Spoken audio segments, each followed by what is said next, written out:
finalement les patients peuvent aussi vous orienter en disant j'ai entendu parler de telle méthode, ou est-ce que vous préférez vraiment le faire en fonction de ce que vous détectez chez la personne? Parce que je suppose que maintenant avec Internet, vos patients arrivent aussi avec des idées préconçues, le conseil d'amis, j'ai fait ça, c'est parce que c'est un petit côté maintenant la médecine aussi, les gens prennent des avis un peu à droite et à gauche et arrivent avec une idée préconçue, et comment vous gérez ça? C'est clair que les gens arrivent souvent en disant je vais faire une TCC, je vais faire un abord EMDR, je vais faire un abord ericksonien, je vais faire une thérapie brève, et souvent je me donne, enfin quand ils sont en face de moi, ils donnent plus de liberté. Ils disent oui, j'ai entendu parler de ça, mais j'aimerais bien savoir ce que vous en pensez.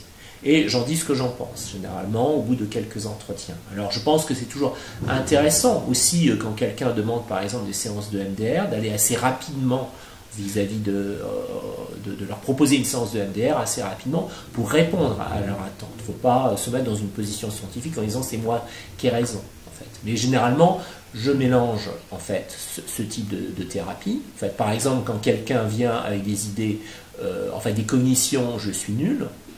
J'essaie d'utiliser le MDR en complémentarité des thérapies comportementales et cognitives en utilisant des souvenirs traumatiques qui signifient je suis nul. Je rappelle que le MDR est un abord qui a été développé dans les stress post-traumatiques initialement et qui est un bon moyen de faire bouger les cognitions.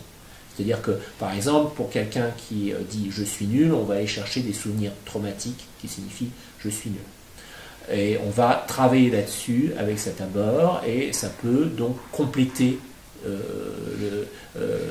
l'abord de thérapie comportementale et cognitive. Ces thérapies en général, les thérapies non analytiques, peuvent très bien être associées l'une à l'autre.